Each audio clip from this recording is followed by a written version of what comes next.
உயர்ந்தவர், உமக்கு மேல் ஒருவரும் இல்லையே. எல்லோருக்கும் மேலாக உயர்ந்தவர், உமக்கு மேல் ஒருவரும் இல்லையே. அல்லேலூயா, அல்லேலூயா, அல்லேலூயா, ஆமென். அல்லேலூயா, அல்லேலூயா, அல்லேலூயா, ஆமென். ஒருவரால் சிருஷ்டிக்கப்படாமலே தாமாக என்றென்றும் இருப்பவர், ஒருவரால் சிருஷ்டிக்கப்படாமலே தாமாக என்றென்றும். இப்பொழுதும் கூட பைபிளில் ஆதியாகமம் என்ற முதல் புஸ்தகத்தில் ஒரு சில விஷயங்களை நாம் பார்த்து கொண்டு வந்தோம். சகலமும் எப்படி சிருஷ்டிக்கப்பட்டது, மனிதன் எப்படி சிருஷ்டிக்கப்பட்டான், மனிதன் தற்போது இருக்கக்கூடிய பாவி என்ற நிலைமைக்கு எப்படி போனான், அதாவது பாவம் அவனுடைய வாழ்க்கையில் எப்படி பிரவேசித்தது, அதனால் மனித வாழ்க்கையில் உண்டான சாபங்கள் என்ன, அதையெல்லாம் பார்த்தோம். பிறகு நோவா காலத்தில் ஒரு பெரிய வெள்ளம் உண்டாயிற்று. அப்புறம் ஆதாமுடைய முதல் குமாரன் ஆக்சுவலாக காயின், அவன் முதல் கொலைகாரனானான். அப்புறம் சோதோம் கோமாரா, அந்த 2 பட்டணங்கள் எப்படி பாவிகளாக இருந்து தேவனால் அழிக்கப்பட்டார்கள். அப்புறம் பாபேல் கோபுரம் கட்டுனாங்க, வானளாவ தேவனுடைய பரலோகத்தை பிடிக்கிற அளவுக்கு. ஆனால் அதெல்லாவற்றையும் கர்த்தர் தடுத்தார். ஏன்னா எல்லாமே வெளிப்படையான பார்வைக்கு அது ஒரு நியாய தீர்ப்பாய் தெரிகிறது. ஆனாலும் கூட மனுக்குலத்தை காக்கிறதற்காக அதை செய்திருக்கிறார் என்பதை நீங்கள் புரிந்து கொள்ள விரும்புகிறேன். காயின் முதல் கொலைகாரனானான். அவனுக்கு ஒரு சாபத்தை போட்டார்.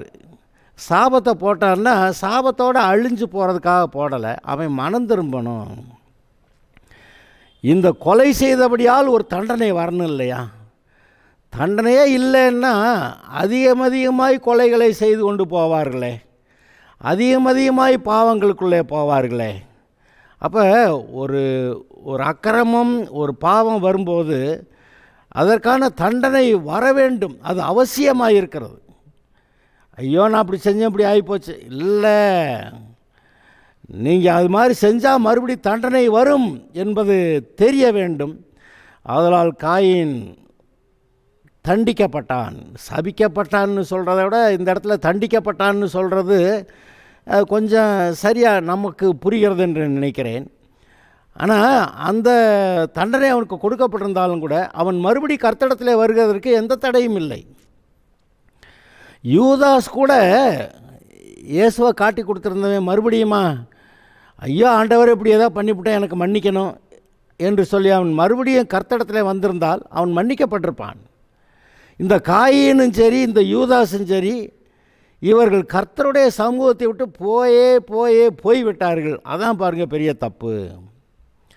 காயின் சொல்கிறான், என்னை துரத்தி விடுகிறீர், நான் வேகபாண்ட், அதாவது பூமி எங்கும் ஒரு நிலையற்று அலைகிறவனாக இருப்பேன் அப்படின்றான்.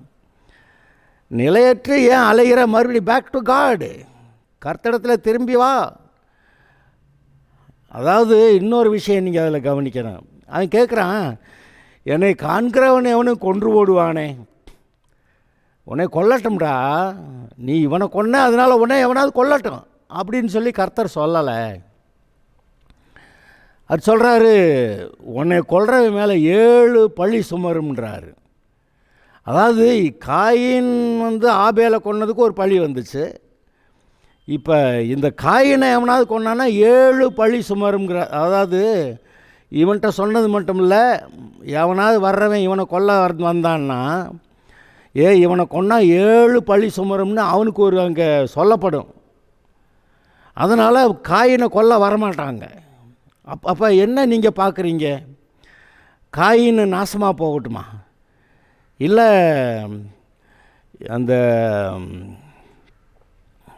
யார் யூதாஸ் நாசமாக போகட்டும்னா இல்லை. யூதாஸ்கிட்ட கர்த்தர் கடைசியில் என்ன சொன்னார்? சிநேகிதனே, எதுக்கு இப்படியா காட்டி கொடுக்கணுங்கிற, முத்தம் கொடுத்தா காட்டி கொடுக்கணுங்கிற அப்படின்னு சொல்லி சிநேகிதனே அப்படின்றாரு. ஆனாலும் கடைசி நேரத்தில் கூட அவனை திட்டலை, நாசமாக போடான்னு சொல்லலை. அவன் நாசமாக போனான், அது வேற. கர்த்தர்கிட்ட திரும்பி வரலை. வந்திருந்தான்னா ஜீவன் கிடச்சிருக்கும். என்னிடத்துல வருகிற ஒருவரையும் நான் புறம்பே தள்ளுவதில்லை. அந்த வசனத்தை பாருங்கள். அது தேவனுடைய தன்மை. இது பைபிளில் புதிய ஏற்பாட்டில் நீங்கள் வாசித்தாலும் கூட தேவனுடைய குணாதிசயம் என்ன, தேவனுடைய தன்மை என்ன, தண்டத்தில் வருகிற ஒருவரையும் அவர் புறம்பே தள்ளுவதில்லை. நீ இப்படியா பாவம் செஞ்ச, போடா நரகத்துக்கு, போடா பிசாசு கூட அப்படின்னு அவர் சொல்லுகிறதில்லை. ஆமாம். அப்புறம் நோவா காலத்தில் எவ்வளவோ அங்கே பிரசங்கிக்கப்பட்டிருக்கோம். மனம் திரும்ப சொல்லி பேசியிருப்பார். குறிப்பாக அந்த விழுந்து போன தூதர்கள் ஆண்கள் உருவம் எடுத்து மனுஷகுமார்த்திகள் அழகுள்ளவர்கள் என்று, சௌந்தரியம் உள்ளவர்கள் என்று கண்டு அவர்களிடத்தில் தங்களுக்கு பெண்களை தெரிந்து கொண்டு ராட்சதர்களை பெற்றார்களாமே. ஏங்க அந்த பெண்கள்கிட்ட கர்த்தர் சொல்லியே இருக்க மாட்டாரோ? இந்த மாதிரி மாப்பிள்ளைகள்லாம் நமக்கு சரிப்படாது, இவங்கெல்லாம் உண்மையாக மனுஷன் இல்லை, இவங்க வேஷம் போட்டுட்டு வந்திருக்கிறாங்க என்று சொல்லி கர்த்தர் சொல்லியே இருக்க மாட்டாரோ? எல்லாமே சொல்லப்பட்டிருக்கும். ஆனாலும் மாம்ச இச்சை வந்துருச்சுன்னா அப்புறமேலு இந்த பூமியில் இருக்க மற்ற மனுஷர்கள்லாம் கூட நம்மளை திருப்திப்படுத்த முடியாது. இந்த அதாவது இந்த தூதர்களாக இருக்கக்கூடிய ஆண்கள், இவங்கெல்லாம் நல்ல நம்மளை திருப்திப்படுத்த, சந்தோஷப்படுத்தக்கூடியவங்களாக இருப்பாங்கன்னு நினச்சி அவங்கக்கிட்ட போய் பிள்ளைகளை பெற்றுக்கொண்டாங்களே. விடிந்தது எப்படி விடிந்தது? பிள்ளைகள் ராட்சதர்களாய் வருகிறார்கள். பிள்ளைகள் இவர்களுடைய பிள்ளைகளாக தேவன் படைத்த மனிதனாக வரவில்லை, ராட்சதர்களாக வருகிறார்கள். அது உண்மையிலே அது தேவதூதர்களும் இல்லை, மனுஷனும் இல்லை. தேவன் உண்டாக்குனது மனுஷன், அவருடைய சாயல், அவருடைய ரூபத்தில். ஆனால் இப்போ பிறந்திருக்கிற பிள்ளை தேவனுடைய சாயலிலே இல்லை. இது பிசாசு மனுஷகுமார்த்திகளோடு சேர்ந்து உண்டாக்கின புது வகையான ஒரு ஜீவராசி. கழுதையும் குதிரையும் சேர்ந்து பொலிய விட்டால் கழுதையும் வராது, குதிரையும் வராது, கோவேறு கழுதை வருது. அதுபோல் தேவ தூதர்கள் மனுஷனாக வேஷம் போட்டு இந்த பெண்களோட சேர்ந்தபோது தேவதூதர்களும் பிள்ளையாக பிறக்கலை, மனுஷகனாவும் பிள்ளை பிறக்கலை. அப்போ ராட்சதர்கள் இவங்கெல்லாம் யார்? பிசாசுடைய சந்ததிகள். பிசாசுடைய சந்ததியாக வரும்போது ராட்சதர்களாக இருக்காங்களே. ஏங்க பலுகி பெருகி பூமியை நிரப்புன்னு ராட்சதர்களுக்காக கர்த்தர் சொல்லுவார். ஆனால் அது ஏறக்குறைய நடந்துருச்சு. அநேகம் பெண்கள் சௌந்தரியமுள்ளவர்களாக இருந்தவர்கள் தேவதூதர்களாய் வந்த ஆண்களோடு சேர்ந்து பூமி முழுவதுமே அந்த ராட்சதர்களாய் அப்படிப்பட்ட சந்ததியாய் வந்துவிட்டது. அது பிசாசோடைய சாயல் ரூபத்தில் வரக்கூடியதாக வருமா இல்லையா? தேவன் மனுஷனை அவருடைய சாயல் ரூபத்தில், அவருடைய அந்த சுபாவத்தோடு கூட, தேவனுடைய குணம் எப்படியோ அப்படிப்பட்ட குணத்தோடு கூட ஆதாமை உண்டாக்குனா அவனுடைய பிள்ளை அப்படி வரணும். அதனால் கர்த்தர் நோவா காலத்தில் அங்கே இருந்த அவர்களை அழிக்கிறத தவிர வேறு வழியே கிடையாது. அது எந்த அளவுக்கு அவர் பொறுமையாக இருந்திருக்கிறாரு. எவ்வளவோ பேர்கிட்ட ஸ்திரீகள்கிட்ட பேசியிருப்பார். அங்கெல்லாம் இந்த மாதிரி மாப்பிள்ளைய, அதாவது தேவதூதர்கள் வந்து ஆண் புருஷர்கள் போல் வேஷம் போட்டுட்டு வந்திருக்காங்களே, இந்த மாப்பிள்ளைகள் நமக்கு ஆகாதுன்னு பேசியே இருக்க மாட்டாரோ?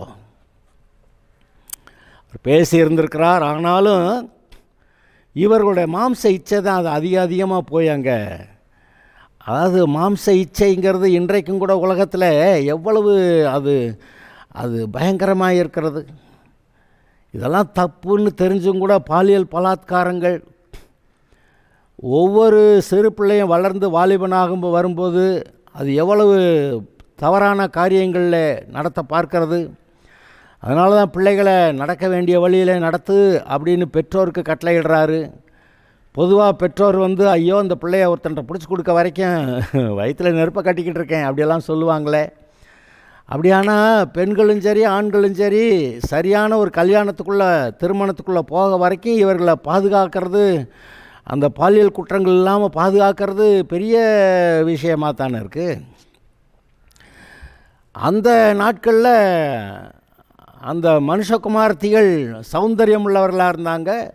அவங்களுக்குள்ள மாம்ச இச்சை இருந்துச்சு. அந்த பிசாசு அதை பயன்படுத்திக்கிட்டு அநேக விழுந்து போன தூதர்கள் அவங்க புருஷர்கள் போல வேஷமிட்டு வந்து இவர்கள்ட்ட பெண்களை தெரிந்து கொண்டு ராட்சத சந்ததிகளை பெற்றார்கள். சரி, இந்த காலங்களில் கர்த்தர் வந்து ரொம்ப பொறுமையாக காத்திருந்தார்னு சொன்னேன். எவ்வளவு நேரம் வரைக்கும்? இந்த நோவாவும் குடும்பம் தவிர மீது எல்லாரும் ராட்சதர்களாகி வரும் வரைக்கும் காத்திருந்துட்டார். இப்போ கர்த்தர் வேறு வழி இல்லை. அவர் உண்டாக்குனது ஒரு மாதிரி உலகம், இங்கே இருக்கிறது பேய் உலகம். அப்போ இதை அழிக்கிறத தவிர வேறு வழி இல்லை. அதனால் வெள்ளத்தினாலே அதை அழித்தார் என்று பார்க்கிறீர்கள். சரி, அடுத்து சோதோம் கொமோராவிலையும் நீங்கள் கவனிக்கணும். இந்த இடத்துல மனுக்குலத்தை காப்பாற்றுறதுக்கு தானே அவர் நோவா காலத்தில் மீதி எல்லாத்தையும் அழிக்க வேண்டி வந்துச்சு. இல்லாட்டி மனுக்குலமே இருக்காது. அதே போல் சோதோம் கொமோரா காலத்துலேயும் அந்த சோதோம் கொமோரா அந்த ஊர் மக்கள், அது பக்கத்தில் இருந்த சில ஊர்களும் கூட எல்லாரும் ஓரின சேர்க்கையிலே ரொம்ப பாவம் செய்து பாவம் அவங்களுடைய, அதாவது எழுதியிருக்கல நோவா காலத்தில் அவர்களுடைய இருதயத்தின் நினைவுகளின் தோற்றமெல்லாம் பொல்லாததே என்று கர்த்தர் கண்டு. எப்படி? இந்த மனுஷர்களுடைய இருதயத்தின் நினைவுகளின் தோற்றமெல்லாம் பொல்லாததே என்று கர்த்தர் கண்டு. அப்போ இந்த சோதோம் கொமோரா காலத்திலையும் அந்த மனிதர்களுடைய இருதயத்தின் நினைவுகளின் தோற்றமெல்லாம் பொல்லாதது என்று கண்டு அப்புறம் சோதோம் கொமோராவை அழிக்க வேண்டி வந்துச்சு. சோதோம் கொமோராவில் காப்பாற்றப்பட வேண்டியது யார் இருந்தது? ஆபிரகாம் ஜெபம் பண்ணா 50 பேர் இருந்தால் அவங்களே 50 நீதிமான்கள் இருந்தால் அவங்களே அழிப்பீரோ? 35 இருந்தா, 40 இருந்தா, 30 இருந்தா, 20 இருந்தா, 10 இருந்தா, 10 இல்லைன்னு தான் விட்டுட்டான். அப்போ அங்கே 10 பேர் கூட நீதிமான் இல்லை. அங்கே நீதிமான் இருந்தது யார்? ஒரே ஒரு மனிதன், லோத்து. அந்த லோத்துவையாவது காப்பாற்றணும், இல்லாட்டி லோத்துவும் குடும்பமும் காலி ஆயிரும். எப்படி பாஸ்டர் சொல்கிறீங்க? லோத்தோடைய மகள்களுக்கு நியமிக்கப்பட்டிருந்த அந்த மாப்பிள்ளைய அவங்க கேலி பண்ணி என்ன சொன்னாங்களாம், இவங்கெல்லாம் அக்கினியில் அழிக்க போகிறார் கர்த்தர்னு சொன்னால் பரிகாசம் பண்ணுகிறதாய் தெரிந்ததான் அவர்களுக்கு. அதனால் அவங்க லோத்து கூட வரலை. லோத்தோடைய மனைவி 2 மகள்கள் வர்றாங்க. அங்கே லோத்தோடைய மனைவியோட திரும்பி பார்த்து, ஐயோ இப்படி நல்ல தேசத்தை விட்டுட்டு போகிறோமே, இருதயம் திரும்பி பார்த்தது உப்பு தூணானாள். லோத்தோடைய மகள்கள் 2 பேரும் அந்த சோதோம் கொமோராவில் இருந்ததுனால நமக்கு பிள்ளைக வேணும்ல, தகப்பன் மூலமாவது பிள்ளைகளை பெற்றுக்கொள்ளலான்னு சொல்லி மதுவை குடிக்க கொடுத்து அவன் மூலமாய் அந்த மோவாபியர் அம்மோனியர் அந்த ஜனங்களை பெற்றுக்கொண்டார்கள், சபிக்கப்பட்ட ஜனங்கள். அப்போ இந்த இடத்துல கூட லோத்து ஒருத்தன், அந்த லோத்து ஒருத்தனையாவது காப்பாற்றலான்னு கர்த்தர் வந்து இறங்கினதுனால தான் அந்த சோதோம் கொமோராவெல்லாம் அழிக்க வேண்டி வந்துச்சு. அதுக்கு மேலே அந்த சோதோம் கொமோராவை விட்டுருந்தா அப்படியே உலகம் பூரா சோதம் குமாராவை ஆக்கி விட்டுருப்பாங்களா இல்லையா?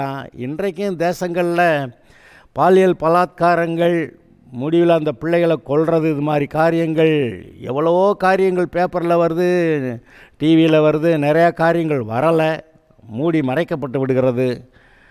அப்போ இந்த நீங்கள் இப்பொழுது பார்க்கலையா? இது கடைசி காலம் என்று நீங்கள் பார்க்கவில்லையா? பாவங்கள் பெருகி கொண்டே போகின்றன. லஞ்சம், ஊழல், கொலை, கொள்ளை, பாலியல் பலாத்காரங்கள், இதுதானே மேஜர் சின்ஸா, அதாவது பெரிய பாவங்களாக இன்றைக்கு சமுதாயத்தில் காணப்படுகிறவைகள் இவைகள் தானே. இதை தவிர இன்னொன்று சொல்லணுமானா,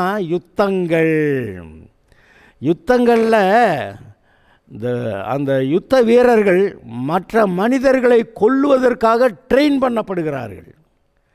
கொலை செய்யாதிருப்பாயாகன்னா, எங்கே தனி மனுஷன் செஞ்சாலும் கொலை.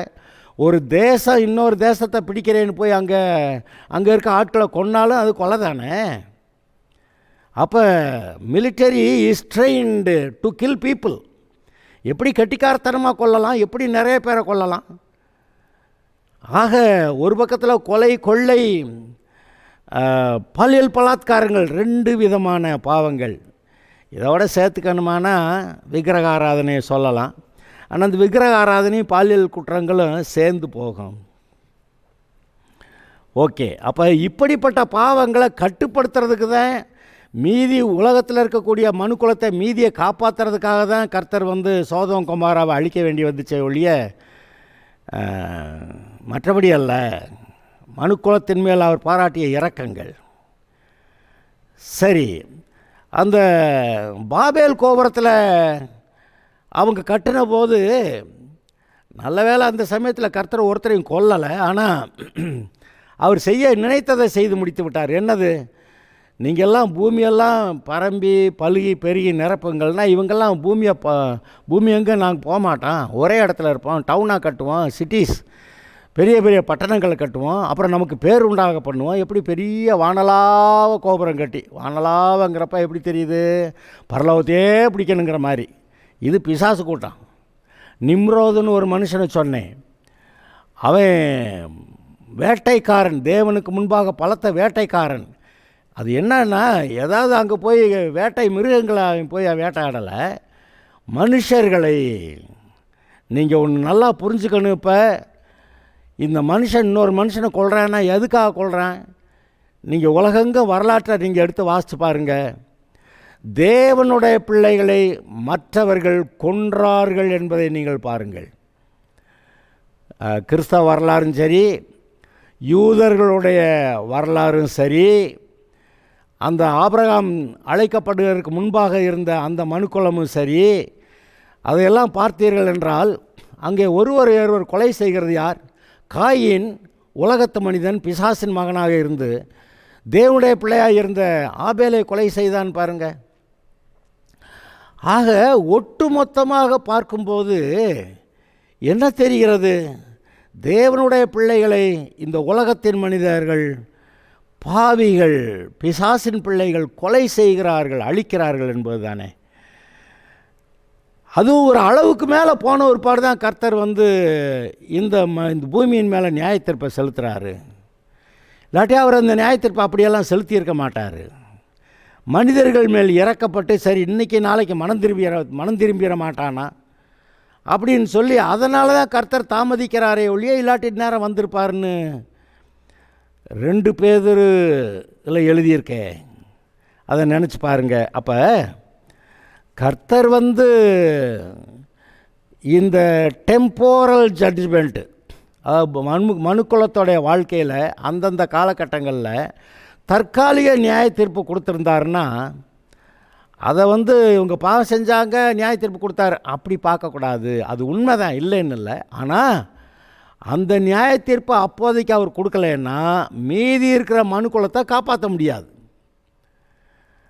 அதுவும் நான் இந்த சமயத்தில் இன்னொரு விஷயம் சொல்லிக்கொள்ள விரும்புகிறேன். காயினை கூட கர்த்தர் கொண்டு இருக்கலாம், ஆனால் அவர் கொல்லலை.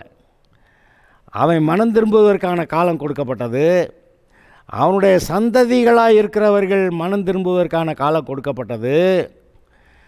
அதில் எத்தனை பேர் மனம் திரும்பி இருந்தாலும் அவர்களை ரட்சித்திருப்பார். ஆனால் நோவா காலத்தில் என்ன ஆகிப்போச்சு, காயினுடைய சந்ததிகள் எல்லாரும் சரி, அப்புறம் ஆபேலுக்கு பதிலாக பிறந்த சேத், அப்புறம் அவனுக்கு பிறந்த இன்னொரு மனுஷன் பேர் ஏனோஸ், அவனுடைய சந்ததிகளாக வந்ததும் சரி, அந்த ஏனோஸோடைய சந்ததியில் அந்த நோவா தவிர மீதி எல்லாரும் பாவிகளாக போயிட்டாங்களே. அந்த பாவிகளாக போயிட்டாங்கன்னாலும் அந்த நோவா காலம் வரும் வரைக்கும் இடையில் அநேகர் மனம் திரும்பி ரட்சிக்கப்பட்டிருந்திருப்பார்கள். அப்போ ரட்சிக்கப்படுகிறவர்கள் ரட்சிக்கப்படட்டும்னு சொல்லி விட்டுருந்தார். அப்புறம் நோவாவுக்கு பின்னாடி ஷெம் காமி யாப்பேத்து அவர்களும் கூட அவர்கள் ஒரு அளவுக்கு மிஞ்சி பாவம் செய்யலைன்னா விட்டுறலான் இருந்தார். அங்கே தான் சோதோம் கொமோரா வந்து அதுக்கு மேலே அவங்க மனம் திரும்பவே மாட்டாங்கங்க பிறகு தான் கர்த்தர் வந்து ஒருத்தனை கொல்றாரு. சோதோமில் இருந்தவங்களாம் மனம் திரும்பிடுவாங்கன்னு நினைக்கிறீங்க? அந்த நாட்களில் வழிபோக்கன் ஒருவன் வந்து இருட்டாயிருச்சு, அதனால் அடுத்த ஊருக்கு போக முடியாதுன்னு இந்த ஊரில் தங்கிட்டு காலையில் போகலான்னா அந்த ஒரு ராத்திரிக்குள்ளே அந்த ஊர் மக்கள் எல்லாரும், அந்த ஆண்கள் எல்லாரும், வாலிபர் முதல் கிழவன் வரை வந்து புதுசாக எவனா வந்து தங்க வந்திருக்கானாமே அவனை வெளியே அனுப்பு, நாங்கள் அவனை அறிந்து கொள்ள வேண்டும், அதாவது ஓரின சேர்க்கைக்கு நாங்கள் அவனை பயன்படுத்தி கொள்ள வேண்டும் என்று கேட்கிறார்கள். இது எவ்வளோ பயங்கரம் பார்த்தீங்களா? அந்த சமயத்தில் அந்த வழிப்போக்கனாக வந்த மனுஷன் தன்னுடைய மனைவியை அனுப்பிட்டு அந்த பெண்ணை அந்த ஊரார் ரொம்பவும் கேவலமாக நடத்தினாங்கன்னு நீங்கள் வாசிக்கிறீங்க. அதுக்கப்புறம் தான் சோதோம் கொமோராவை கர்த்தர் அழிக்கிறாரு. மனம் திரும்புவதற்கு எவ்வளோ டைம் என்ன கொடுக்குறாரு. இப்போவும் சிலர் வந்து மறிக்கிறாங்கன்னாக்க நல்ல வாழ வயதுக்கு பிறகு வந்து மறிக்கிறவங்கெல்லாம் அவங்க மனம் திரும்ப மாட்டாங்கங்கிற பட்சத்தில் தான் அவங்கள அழிக்கிறாரு. சிறு பிள்ளைகள் நிறைய பேர் செத்து போயிடுறாங்களே, பாவம் இல்லாமே சாகுறாங்களேன்னா அதுக்கு தனி கணக்கு வச்சுருப்பார். சிறு பிள்ளைகள் அவர்கள் தேவனுடையவர்கள், அவர்களை போல இருக்கிறது தான் தேவனுடைய ராஜ்யம்னு சொன்னார். அப்போ சிறு பிள்ளைகளெல்லாம் குழந்தைகளை கர்த்தர் வந்து நியாயம் தீர்த்த நரகத்துக்கெல்லாம் அனுப்ப மாட்டார். அப்போ நன்மை தீமை அறியத்தக்க வயது வந்து நன்மை எனக்கு வேண்டாம், தீமை பிசாசு தான் எனக்கு வேணும் அப்படிங்கிறவங்கள தான் பாவின்னே கர்த்தர் சொல்கிறாரு. அதுவும் அவங்க சரீர பிரகாரமாக சாக வரைக்கும் அவங்களுக்கு ஒரு டைம் கொடுக்குறாரு மனம் திரும்ப. பாருங்கள், சிலுவை கள்ளன் கடைசி நேரத்தில் மனம் திரும்பினா, அதுபோல் இன்றைக்கும் அநேகரை நீங்கள் ஆஸ்பத்திரியில் போய் பார்த்து பேசி ஜெபம் பண்ணுவீங்க. அதில் மனம் திரும்பி இயேசுவை ஏற்றுக்கொண்டு ரட்சிக்கப்பட்டு சுகமாகி வர்றவங்களும் இருக்காங்க, ரட்சிக்கப்பட்டு அடுத்த நாள் போயிடுறவங்களும் இருக்காங்க. அப்போ ரட்சிக்கப்பட்டு போயிடுறாங்கன்னா அவங்க கடைசி நேரத்தில் ரட்சிக்கப்பட்டாங்க, சிலுவை கல்லை மாதிரி, அப்படி தானே அர்த்தம். ஓகே, அப்போ சாக போகிறவங்கள ஆஸ்பத்திரியில் போய் ஜெபம் பண்ணி எழுப்பி விட்டீங்களே, அப்போ அவங்களுக்கு கர்த்தர் இன்னொரு லீஸ் ஆஃப் லைஃப், இன்னொரு காலம் வாழ்ந்திருக்க கொடுக்குறாரு. எதுக்கு? மனம் திரும்பி இயேசுவை ஏற்றுக்கொண்டு ரட்சிக்கப்படுறதுக்கு. அப்போ இவ்வளவு தற்காலிக நியாய தீர்ப்புகள். காயினை தேசத்தை விட்டு துரத்தி விட்டார். ஆதாம நீ ஏதேன் தோட்டத்தில் இருக்க வேண்டாம், வெளியே ஓடிப்போ அப்படின்னு விரட்டி விட்டார். ஏன்னா அவன் அதே தோட்டத்திலேருந்து அந்த ஜீவ விருட்சத்தின் கனியும் பிடிங்கி தின்றக்கூடாது. அப்புறம் அவன் எப்படி உயிரோட இருப்பான்? பாவியாகவே நித்திய காலமும் இருப்பான். அப்போ ஏதேன் தோட்டத்தை விட்டு துரத்துனது சரிதானே? துரத்து அப்படியே நாசமாக போனா சொன்னார்.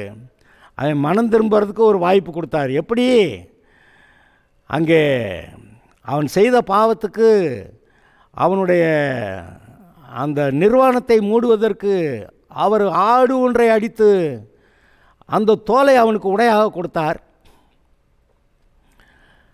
அதனால் ஆதாம் ஏவாளுக்கே மீட்புக்காக ஒரு ஆடு, தேவ ஆட்டுக்குட்டி அடிக்கப்படுகிறதுங்கிறது சொல்லாமையா இருக்கிறாரு, சொல்லியிருக்கிறாரு. அதெல்லாம் இங்கே விளக்கமாக பைபிளில் எழுதாமல் இருக்கலாம், அது நமக்கு விளங்குகிறது. ஆக ஆதாம் மேலே இறக்கப்பட்டு தான், எப்போ இன்றைக்கி பண்ணிவிட்டா நாளைக்கு நீ என் பக்கம் வந்துடலாம், அந்த கட்சியிலேருந்து இந்த கட்சிக்கு வந்துடலான்னு எவ்வளவு நாள் கொடுத்தாரு அவனுக்கு? 930 வருஷம். 930 வருஷத்தில் அவன் ரட்சிக்கப்பட்டானா இல்லைன்னு நமக்கு தெரியாத ஒழிய அவன் ரட்சிக்கப்பட்டிருந்திருக்க முடியும்.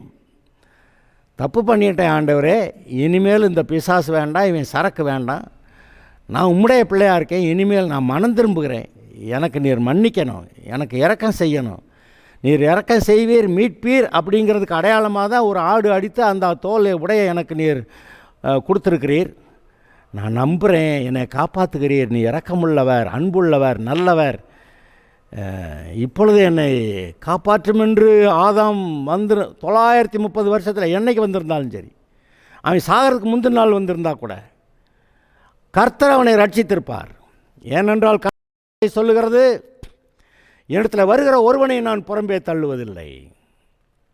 ஒரு வார்த்தைங்க, அவர் தன்னுடைய வார்த்தையை நிறைவேற்றணுங்க.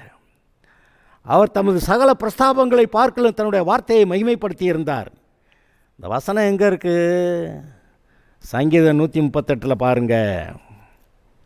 அவர் தமது சகல பிரஸ்தாபங்களை பார்க்கலும், அதை எப்படி சொல்லலாம்? அவர் தமது சகல மகிமையை பார்க்கலும், அவர் தமது சகல வல்லமைகளை பார்க்கலும் தன்னுடைய வார்த்தையை மகிமைப்படுத்தி இருந்தார். வார்த்தையை சொல்லிட்டார்னா கட்டாயம் நிறைவேற்றுவார். அந்த வார்த்தைகளில் ஒன்று தான், என்னிடத்தில் வருகிற ஒருவனை நான் புறம்பே தள்ளுவதில்லை, நான் அவைகளுக்கு ஜீவன் உண்டாயிருக்கும், அந்த ஜீவன் பரிபூர்ணப்படவும் வந்தேன் அப்படின்னு சொல்லியிருக்கிறாரா? அப்போ இயேசு கிட்ட வந்தால் ஜீவன் கிடைக்குதா? ரட்சிப்பு கிடைக்குதா? அந்த ரட்சிப்பு பரிபூர்ணமாக கிடைக்குதா? எல்லாம் சத்தியம் அல்லவா, உண்மை அல்லவா? அப்படியானால் இவரை நம்பலாம் அல்லவா, இவரை ஏற்றுக்கொள்ளலாம் அல்லவா? இன்றைக்கு இப்படிப்பட்ட நிலையில் இந்த வார்த்தையை கேட்டுக்கொண்டிருக்கிற நீங்கள் ஒருவேளை வியாதிப்பட்டு ரொம்ப போராடி வேதனைப்பட்டு ஏதாவது இருந்தீங்கன்னா, என்ன பாவத்தினால இந்த பாடுகள்லாம் வந்துச்சுன்னு நினச்சி பார்த்து குறிப்பிட்ட அந்த ஏதோ ஒரு பாவம் இருந்தால் அதை விட்டு மனம் திரும்பிடுங்க.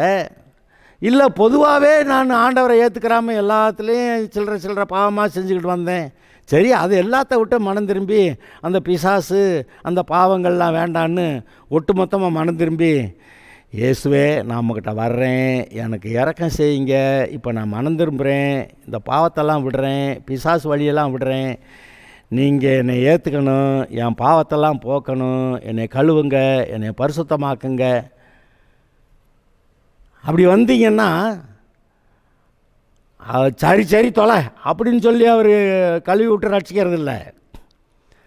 பைபிளில் என்ன எழுதியிருக்கு? மனம் திரும்புகிற ஒரு பாவி நிமித்தம் பரலோகத்திலே மிகுந்த சந்தோஷம் உண்டாயிருக்கும்னு எழுதியிருக்கு. அப்பா இதை கேட்டுக்கிட்டு இருக்கீங்களே சகோதரனே சகோதரியே, இப்பொழுது உண்மையாய் கர்த்தரிடத்தில் இயேசுவிடத்தில் மனம் திரும்புவாயானால் இவ்வளோ காலம் என்ன பண்ணேன் அப்படியெல்லாம் திட்டமாட்டார்.